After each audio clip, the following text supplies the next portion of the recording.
देशाचा कार्यकर्ता अधिकारी, तर माझ्या परीने चाणक्य मंडल परिवारच्या माध्यमातून मी तो प्रयत्न करतोच आहे. अशा कार्यकर्ता अधिकारीचे एक आदर्श म्हणजे स्वतः शेषन साहेब होते. आणि जो तिसरा मित्र, त्याचं नाव तुम्ही बहुसंख्य जण कदाचित विसरले असाल, पण वयाने मोठे बुजुर्ग कदाचित त्यांच्या लक्षात असेल किंवा विशेषतः मी नाव सांगितल्यावर तरी आठवेल त्यांना.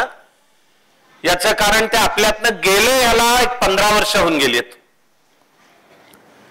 पण ज्यांनी राजकारणात करिअर केलं आणि आपल्या कर्तृत्वाने चढत चढत ते देशाचे रेल्वे मंत्री होते, त्यांचं नाव के.पी. उन्नीकृष्णन. आणि हे तिघं, श्रीधरन, शेषन आणि के.पी. उन्नीकृष्णन, हे तिघं केरळच्या पालघाट भागामध्ये 11वी पर्यंत एकत्र एका वर्गात होते. नुसतं नाही बरं का, मी जो जोक किंवा किस्सा सांगितलाय तुम्हाला, तर या तिघांच्या करिअरमध्ये खरंच एक वेळ अशी आहे की श्रीधरन साहेब त्यांच्या कर्तृत्वाने चढत चढत रेल्वे खात्याच्या सर्वोच्च पदावर गेले. ते पद म्हणजे चेअरमन रेल्वे बोर्ड असं त्या पदाचं नाव असतं, चेअरमन रेल्वे बोर्ड. ठीक आहे.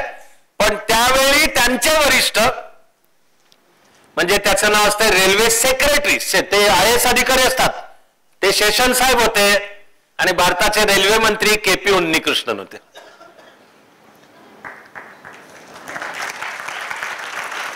आणि खरंच तुम्हाला सांगायचं ते बहुतेक सगळं यात आलं, पण आता काय आलं हे मी काहीसं थोडक्यात अशी बोटं मोजून मुद्दे सांगणार आहे तुम्हाला. मी केवळ पुस्तकी अभ्यास म्हणजेच अभ्यास हा गैरसमज आहे. त्या पुस्तकी अभ्यासाचं सुद्धा मोजमाप काय, तर एक परीक्षा होईल आणि त्यात तुला मार्क किती मिळाले यावरनं आम्ही ठरवणार तू बुद्धिमान आहेस का नाहीस. हा पण गैरसमज आहे. पुस्तकी अभ्यास ही बुद्धी आहे, तिला नाव आहे अकॅडमिक इंटेलिजन्स. आणि मग ज्याच्याकडे अकॅडमिक इंटेलिजन्स आहे त्यांनी अकॅडमिक्स मधलं करिअर जरूर करावं, ते त्याच्याकरता चांगलं आहे. पण मग अकॅडमिक इंटेलिजन्स सुद्धा काही फक्त बायोलॉजी किंवा मॅथ्स नाहीये. मेडिकल इंजिनिअरिंग चांगलं करिअर आहे. कोणाला आहे? ज्याला बायोलॉजी हा विषय मनापासून आवडतो, समजतो, बायोलॉजीमध्ये जीव गुंततो. समोर बायोलॉजीचं पुस्तक आलं तसा उत्साह येतो वाचायला, ते त्याने आनंदाने बायोलॉजी घ्यावी, मेडिकलला जावं आणि त्यांनी सांगितलंय तसा देशभक्त डॉक्टर व्हावं, कारण तेच मी पण सांगणार आहे. इंजिनिअरिंग पण चांगलं करिअर आहे. कोणाला? ज्याला गणित हा विषय आवडतो, मॅथ्स आवडतो, समजतो, मॅथ्स मध्ये जीव रमतो, त्याने आनंदाने मॅथ्स घ्यावा, इंजिनिअरिंगला जावं. पण केवळ बायोलॉजी किंवा मॅथ्स म्हणजेच अकॅडमिक बुद्धिमत्ता नाहीये. कॉमर्स ही सुद्धा अकॅडमिक बुद्धिमत्ता आहे. आणि त्या कॉमर्स मध्ये येणारे accountancy, marketing, management, economics, statistics या प्रकारचे विषय ही सुद्धा बुद्धिमत्ता आहे. आणि आर्ट्स बद्दल सुद्धा एक फार मोठा गैरसमज आहे की ज्याला दुसरं काही जमत नाही त्यांनी आर्ट्सला जायचं. फार मोठा गैरसमज आहे. आर्ट्स मध्ये जे विषय येतात, इतिहास, राज्यशास्त्र, समाजशास्त्र, आर्ट्स मध्ये पुन्हा अर्थशास्त्र, इकॉनॉमिक्स पण येतं, किंवा वेगवेगळ्या भाषा आणि त्यांचं साहित्य, मराठी, हिंदी, उर्दू, कन्नड, पंजाबी, पुश्तो, सगळ्या ही बुद्धिमत्ताच आहे. पण या बुद्धिमत्तेला नाव आहे अकॅडमिक इंटेलिजन्स. ती म्हणजे सर्वस्व नाही. आणि सर्व मुलामुलींना केवळ त्या अकॅडमिक इंटेलिजन्सच्या मापानेच मोजणे, आणि तेही माप काय, तर तुला परीक्षेमध्ये मार्क किती मिळाले, हे चूक आहे, अशास्त्रीय, अनसायंटिफिक आहे आणि मुलामुलींवर अन्याय करणार आहे.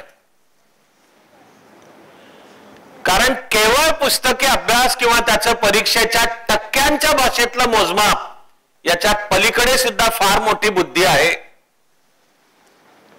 उत्तम क्रिकेट खेळता येणे ही पण बुद्धिमत्ताच आहे. अभिनय उत्तम करता येणे, चांगलं गाता येणे, शेत चांगलं पिकवता येणे, संसार उत्तम करता येणे, बिझनेस चांगला सांभाळता येणे म्हणजे बुद्धिमत्तेला not even sky is the limit. पुस्तकी अभ्यासा पलीकडच्या त्या बुद्धिमत्तेच्या क्षेत्राला नाव आहे बिहेवियरल इंटेलिजन्स. बिहेवियरल म्हणजे जगण्या वागण्या बोलण्यातलं, की दरवेळी तुम्ही केवळ त्यांनी पुस्तकच किती वाचली आहेत, पाठांतरच किती आहे, ठरलेल्या परीक्षेत तो किंवा ती मार्क किती मिळतो यावर ठरवू नका. त्याच्याकडे आहे बुद्धिमत्ता जगण्या वागण्या बोलण्यातली, बिहेवियरल इंटेलिजन्स. आणि या आधारे मी तुम्हाला आजच्या संध्याकाळचं सगळ्यात महत्वाचं सूत्र सांगतोय. आता मी तुम्हाला सांगतोय ते सूत्र इतकं महत्वाचं आहे की मी तर म्हणेन की मी बाकीचं काय बोललो याच्या आधी आणि या सूत्रानंतर थोडी मिनिटं मी बोलीन. सगळं विसरलात तरी चालेल, पण इथनं जाताना अंतःकरणात जर हा मुद्दा पक्का बाळगला तो मी तुम्हाला सांगू इच्छितो असा सगळ्यात महत्वाचा मुद्दा काय आहे तर ज्याचा मेंदू शाबूत आहे. शाबूत म्हणजे मेंदूला काही इजा झालेली नाही, मेंदूला काही धक्का लागलेला नाही. लहानपणी असो, जन्माच्या वेळी असो, वाढत्या वयात असो, काही वेळा काही प्रॉब्लेम येऊन त्या मुलामुलीच्या मेंदूवरच काही परिणाम झालेला असतो. तो जर असेल तर आपलं सगळ्यांचं काम आहे की अशांप्रती आपल्याला अधिक प्रेम आणि करुणा, लव्ह अँड कंपॅशन बाळगता आलं पाहिजे. पण तसं नाही. मला वाटतं इथे बसलेले सगळे आणि न बसलेले सुद्धा मेजॉरिटी की ज्याचा मेंदू शाबूत आहे असा प्रत्येक जण बुद्धिमान आहेच. हे सूत्र आहे ते, हे सूत्र आहे ते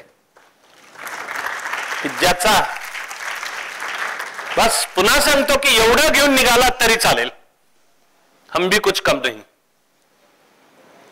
पण प्रत्येकाची बुद्धी वेगवेगळ्या क्षेत्रात चालते. माणूस म्हणजे छापाचा गणपती नाहीये की सगळ्या मुलामुलींना एकाच साच्यात घाला, असं बेल्टवरनं काढा आणि तिकडे त्या साच्यातनं बाहेर काढा. नाहीये असं. प्रत्येक माणूस, प्रत्येक मुलगा मुलगी त्याच्यामधले काही गुण आहेत ते ओळखले पाहिजेत आणि आपलं करिअर आणि आपल्या व्यक्तिमत्वाचा विकास त्यानुसार घडवला पाहिजे. तेव्हा प्रत्येक जण बुद्धिमान आहेच, पण प्रत्येकाची बुद्धी वेगवेगळ्या क्षेत्रात चालते. तर श्रीधरन साहेब यांची बुद्धी पुस्तकी अभ्यास, त्यातलं मॅथमॅटिक्स, म्हणून इलेक्ट्रिकल इंजिनिअरिंग त्यांनी उत्तम करिअर केलं.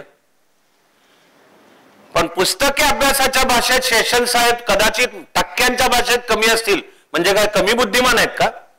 प्रशासन चालवता येणे, त्यातली सगळी गुंतागुंत कळणे आणि त्या सगळ्याच्या द्वारा कसलाही वैयक्तिक स्वार्थ न बाळगता लोकांचं कल्याण करणे ही सुद्धा बुद्धिमत्ताच आहे. आणि make no mistake about it, मला माहिती आहे की समाजामध्ये अशी काही कारणामुळे समजूत आहे, मला कारण पण माहिती आहे की जणू राजकारण म्हणजे काय ते सगळं वाईटच, सगळं भ्रष्ट, सगळं दुष्ट, सगळे 2 नंबरचे धंदे. मी आता त्या विषयात नाही जातोय, पण मी एवढं सांगतोय की राजकारणाद्वारा सुद्धा देशाची सेवा करता येते. म्हणजे करिअरचा पर्याय म्हणून सुद्धा की ठीक आहे त्याला 4% नसतील पण लोकांना गोळा करणे, एका विचाराने भरणे, एका समान दिशेने जाणे.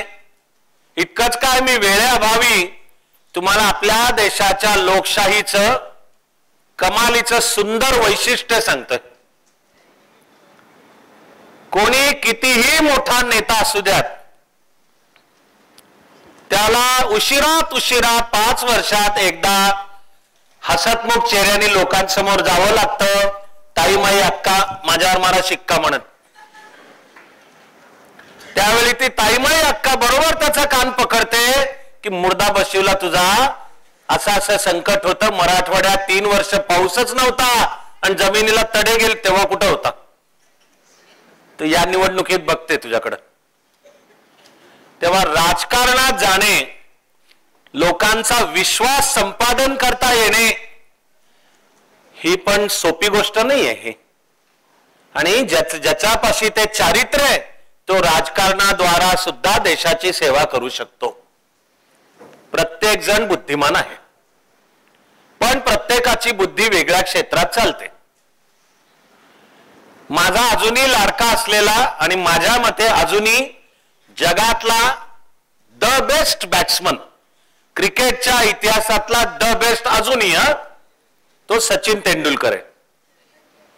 विराट कोहली ग्रेट आहे. विराट कोहली आत्ता खेळतोय तसा खेळत राहिला तर तो यथावकाश सचिनला मागे टाकेल. आणि त्यांनी टाकलं तरी माझ्यातल्या भारतीय माणसाला आनंदच वाटणार आहे. गावस्करचे रेकॉर्ड सचिन, आपण जो लाडका सचिन तेंडुलकर, तुम्हाला माहिती आहे का नाही मला माहिती नाहीये, की तो 12वीला नापास होता. नापास.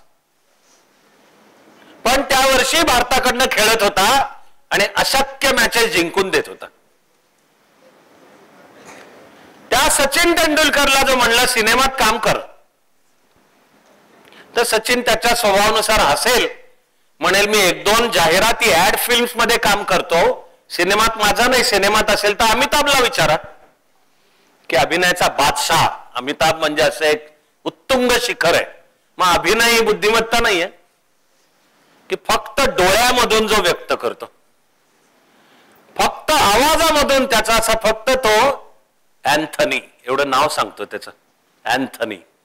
असं गणपतीमध्ये ढोलावर टिपरी पडली की जसा घुमतो ना आवाज आणि थर्र होतं तसं. मग ही बुद्धिमत्ता नाही होय अमिताभचा आवाज, अभिनय. पण त्या अमिताभला जर म्हणायला गेलो कविता कर, तो म्हणेल पप्पांना विचारून येतो. कारण ते त्याचे पप्पा म्हणजे केवळ हिंदी नाही, जागतिक साहित्यातले ऑल टाइम ग्रेट कवी हरिवंशराय बच्चन. त्या हरिवंशराय बच्चन यांना जर म्हणलं की देशाचे पंतप्रधान व्हा, ते म्हणतील मी इथे कविता करतोय, माझं क्षेत्र कविता, तुम्हाला पंतप्रधान हवंय, कोण आहे जे वेगवेगळे झालेले आता नरेंद्र मोदींसहित आधीचे भावी जे होतील त्यांना भेटा, त्यांना बोला आणि लोक ठरवतील, पण माझं काम कविता. आणि असे जे देशाचे पंतप्रधान नरेंद्र मोदींसहित आणि डॉक्टर मनमोहन सिंग आणि अटलजींसहित, त्यांना जर म्हणायला गेलो की मराठी नाटकात काम करा, ते म्हणतील आम्ही संसदेत करतो तेवढी बास झाली. पण तुम्हाला मराठी नाटकात काम हवंय, ते पण एकाहून एक उत्तम दिग्दर्शक, लेखक, कथा पटकथा, अभिनेते अभिनेत्र्यांची नावं सांगतील की मराठी नाट्यसृष्टी आणि चित्रपटसृष्टी टॅलेंटनी भरलेली आहे. आपल्या करता जीवनाचं सूत्र आहे, जेनो काम तेनो थाय, बीजा करे सो गोता खाय. की जीवनातलं आपलं काम काय हे कळायला पाहिजे आणि त्या क्षेत्रामध्ये करिअर करायला पाहिजे. सगळी करिअर चांगलीच आहेत. करिअरची काही नवी वेगळी जाती व्यवस्था किंवा उच्च नीचता नाहीये की मेडिकल इंजिनिअरिंग म्हणजेच काय ते चांगलं करिअर आणि बिझनेस चालवणं म्हणजे दुय्यम, कवी लेखक पत्रकार असणं म्हणजे त्याहून दुय्यम. चुकीच्या समजुती आहे त्या. तेव्हा जीवन घडवण्याचं जे सूत्र मी सांगतो, मी त्याला नाव ठेवलंय त्रिसूत्री. त्यातलं आतापर्यंत तुमच्याशी बोललोय ते आजच्या संध्याकाळचं सगळ्यात महत्वाचं सूत्र आहे. आता त्याला आपल्या भारतीय विचारातला शब्द सांगतोय, तो आहे स्वची ओळख, नॉलेज ऑफ द सेल्फ. अपने आप को पहचानो. तू कोण आहेस, तू काय आहेस, तुझ्या जीवनाची दिशा काय, हे दुसऱ्याकडे बघून नको ठरवूस. तिसरा काय म्हणतो यावर नको ठरवूस. तुझ्या आत डोकावून पहा आणि तुझ्या जीवनाची इमारत तुला काय येतं यावर उभी कर. तुझ्या जीवनाची इमारत तुला काय येत नाही यावर उभी करण्याच्या फंदातच पडू नकोस. तुझ्या जीवनाची इमारत तुला काय येत नाही पण ते दुसऱ्या कोणाला तरी येतं, गणित बायोलॉजी, पण मला नाही येत म्हणून स्वतःबद्दल खंत म्हणजे इन्फिरियरिटी कॉम्प्लेक्स, किंवा ज्याला ते येतं त्याच्याबद्दल राग म्हणजे व्हायलन्स, दोन्ही चुकीचं आहे. आवश्यक आहे तुझ्या आत डोकावून पहा आणि तुला काय येतं, तुला काय समजतं, तुझा जीव सहजपणे कशात रमतो, समोर काय आला तर तो विषय तुला असा कळतोच, असा सट सट सट असा तुला सहजपणे कळतोच. काय करत असताना मुळे तुला कष्ट वाटतच नाहीत, असतो तो आनंद असतो की मी हे करतो याच्यामध्ये मला आनंद आहे, ते तुझं क्षेत्र आहे. आणि क्षेत्र सगळी समान आहेत, तर स्वतःला ओळख, त्यानुसार क्षेत्र निवड. तिसरं सूत्र हे खरं आव्हान आहे, त्याला तर मला कळलेलं नाव आहे की ती तपश्चर्या आहे. काय आहे की स्वतःला ओळखून जे क्षेत्र निवडशील त्यामध्ये तू पाहिजेस उत्तम आणि प्रतिभावंत. हे तिसरं सूत्र आहे. निवडलेल्या क्षेत्रातली उत्तमता आणि प्रतिभा. मग तू बासरी वाजवशील का, क्रिकेट खेळशील का, अभिनेता होशील का, गायक होशील का, शेत पिकवशील, तुझं ते जे क्षेत्र आहे त्यामध्ये तू उत्तम आणि प्रतिभावंत पाहिजेस. Excellence and creativity in one's own chosen walk of life.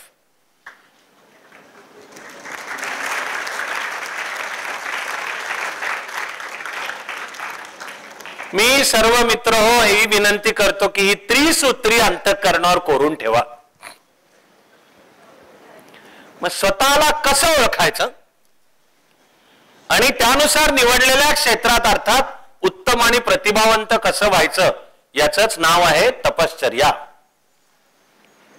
ती करण्याच्या अर्थात अनेक पद्धती आहेत, त्या वेळोवेळी मी सांगत असतो.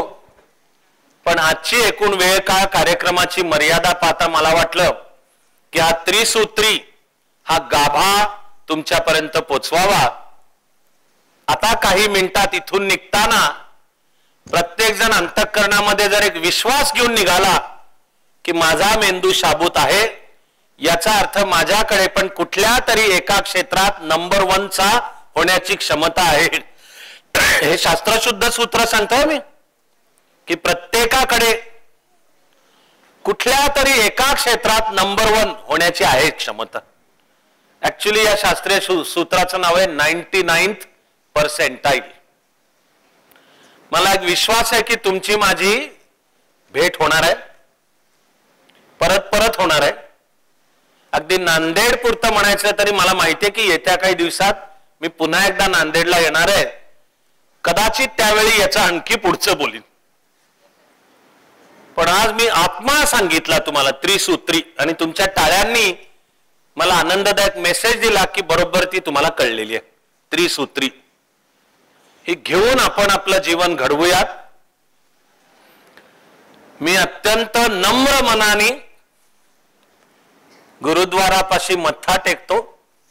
पुन्हा येणार आहे, पण आज येण्याची तुम्ही संधी दिलीत, फार मनापासून मी कृतज्ञता व्यक्त करतो. नांदेडच मुळी केवळ महाराष्ट्र नाही भारताकरता तीर्थक्षेत्र आहे. आणि ज्या पवित्र भूमीवर 10वे पातशाह राहून गेले आणि हा आपल्या सगळ्यांकरता देशाकरता पराक्रमाचा, देशाकरता काम करण्याचा वारसा सोडून गेले, त्या भूमीत येणे हे मी आशीर्वाद समजतो.